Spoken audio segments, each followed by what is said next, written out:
teman-teman mahasiswa IKIP Siloani.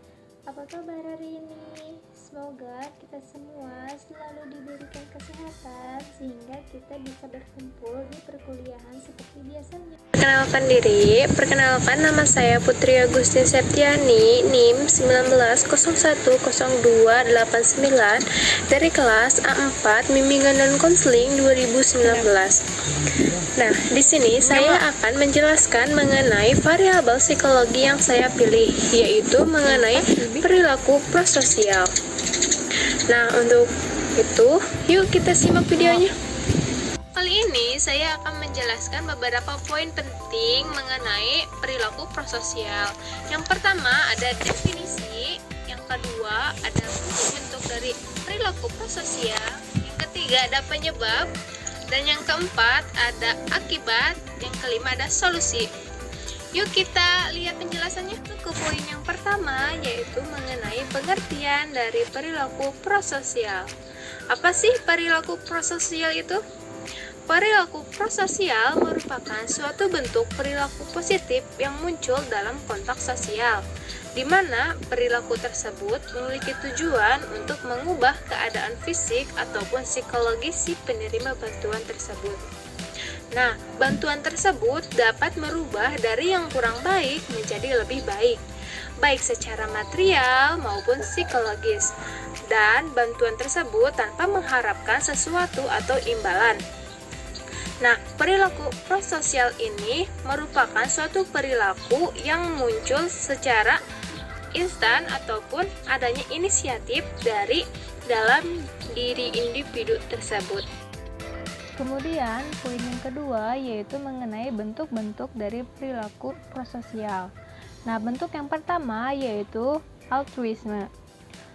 Menurut Pitaloka dan Ediati tahun 2015, altruisme itu adalah perilaku sukarela yang bertujuan untuk mendorong orang lain karena alasan intrinsik, yaitu motif internal, seperti kepedulian dan simpati kepada orang lain, bukan untuk memberi keuntungan bagi diri sendiri. Bentuk yang kedua yaitu menyumbang. Nah, menyumbang menurut Savitri tahun 2015 yaitu merupakan seberapa kuat keinginan individu dalam menyumbang uang untuk amal atau organisasi layanan masyarakat. Jadi menyumbang itu bisa dalam bentuk uang, terus jasa, dan barang, dan lain sebagainya. Kemudian bentuk yang ketiga yaitu mendampingi. Nah, mendampingi menurut Suswandari tahun 2017 yaitu memberikan arahan dan peringatan pada saat-saat tertentu dibutuhkan secara demokratis. Kemudian bentuk yang keempat yaitu kerjasama. Nah, menurut Basori tahun 2017, kerjasama adalah aktivitas melakukan pekerjaan, kegiatan, atau usaha beberapa orang, mau badan ataupun lembaga, secara bersama-sama berdasarkan kesepakatan untuk mencapai tujuan bersama pula. Bentuk yang kelima yaitu berbagi. Nah, menurut Winarsi dan Martani tahun 2018, berbagi atau sharing yaitu tindakan yang dimaksudkan untuk mengurangi kebutuhan material orang lain.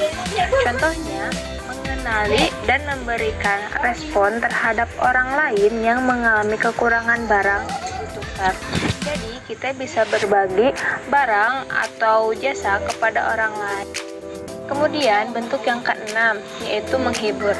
Nah, menurut Setionogoro tahun 2013, menghibur orang lain diartikan sebagai suatu keinginan merubah isi hati dan pikiran orang agar terhibur.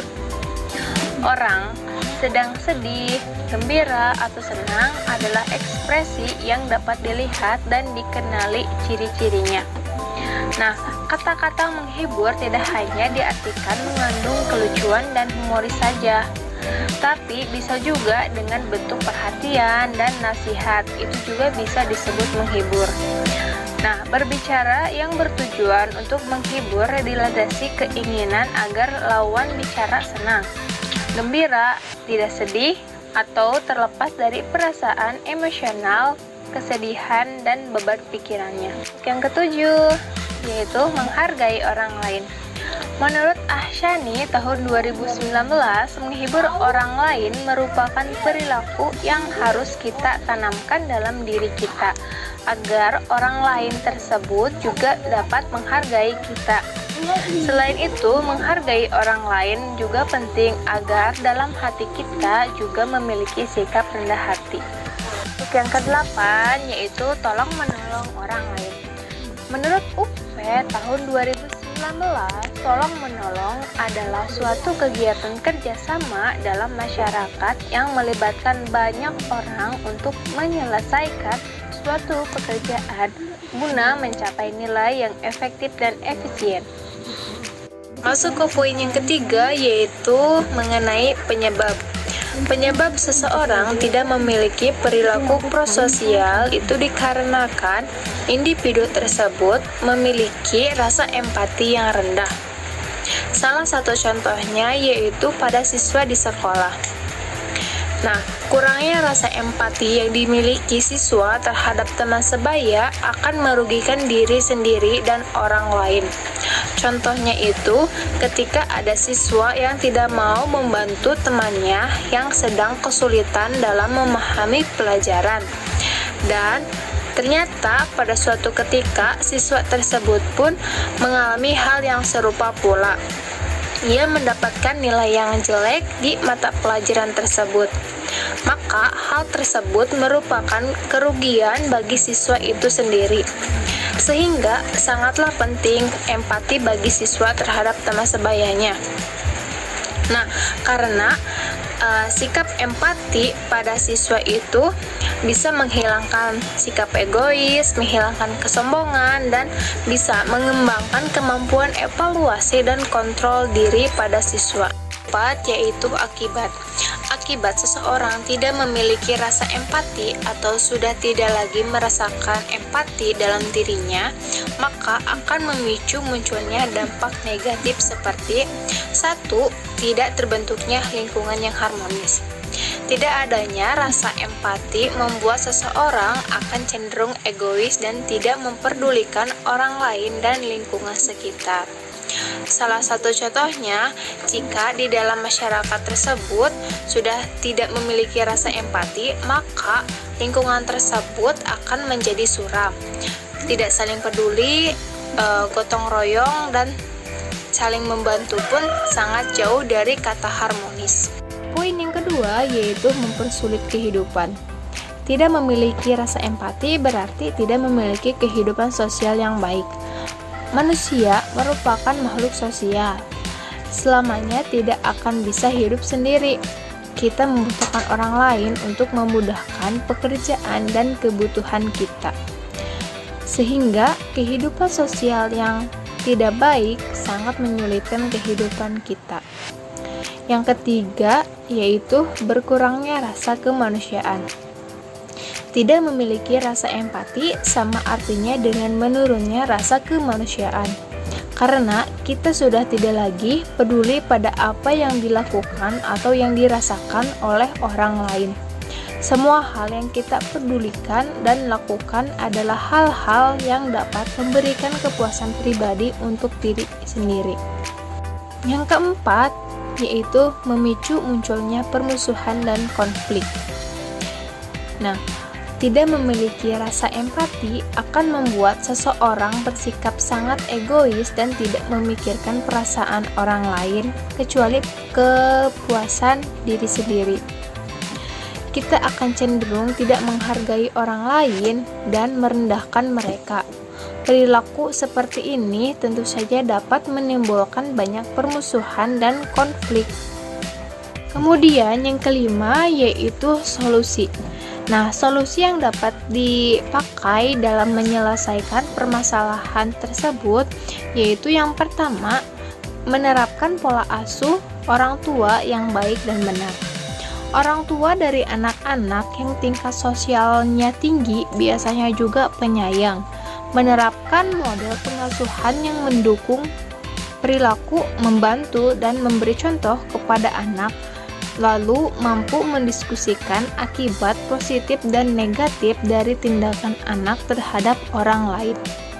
Kemudian, solusi yang kedua yang dapat diterapkan khususnya di sekolah dan oleh guru BK yaitu dengan menerapkan peraturan-peraturan di sekolah agar para siswa bisa memiliki sikap prososial dan rasa empati yang tinggi, seperti mengadakan gotong royong di sekolah atau membersihkan kelas bersama dan sebagainya. Nah, ada pula solusi yang lain yang bisa digunakan oleh guru BK, salah satunya yaitu mengambil dari teknik bimbingan dan konseling, yaitu dari teori REBT dengan menggunakan teknik sosiodrama. Nah, teknik sosiodrama ini merupakan teknik permainan peran atau role playing yang ditunjukkan untuk memecahkan masalah sosial yang timbul dalam hubungan antar manusia. Teknik ini dapat digunakan oleh konselor atau guru BK untuk melatih keterampilan-keterampilan hidup. Salah satunya adalah keterampilan mengelola emosi pada siswa dengan cara membimbing siswa untuk mempraktekkan peristiwa-peristiwa dalam hubungan sosial yang dikemas dalam bentuk pelaksanaan sosiodrama. Nah, setelah kegiatan sosiodrama tersebut dilakukan oleh guru BK dan siswa-siswa di kelas, kemudian setelah itu akan dilakukan evaluasi oleh guru BK, di mana yang akan dievaluasi itu, yang ditanyakan itu bagaimana perasaannya ketika berada di posisi yang berbeda. Karena dalam teknik sosiodrama itu akan ada pada posisi yang disebut dengan top dog dan underdog. Nah, kemudian akan ditanyakan juga bagaimana rasanya ketika tidak peduli kepada orang lain dan bagaimana rasanya tidak diperdulikan oleh orang lain. Nah, kesimpulan yang dapat saya ambil dari materi yang telah saya sampaikan bahwa pentingnya menanamkan perilaku prososial dan rasa empati dalam diri kita. Karena dengan kita memiliki rasa empati dalam diri kita tidak akan memiliki rasa egois, kemudian sombong dalam diri kita. Dengan kita memiliki rasa empati, kita bisa mengembangkan evaluasi diri dan kontrol diri kita. Kemudian, dengan kita memiliki rasa empati juga, kita bisa saling menghargai satu sama lain. Sekian materi yang dapat saya sampaikan. Mohon maaf bila ada kesalahan, baik dalam isi materi atau dalam penyampaiannya. Semoga materi yang telah saya sampaikan memberikan manfaat, khususnya bagi saya, umumnya bagi teman-teman semua. Wabillahi taufiq wal hidayah. Wassalamualaikum warahmatullahi wabarakatuh.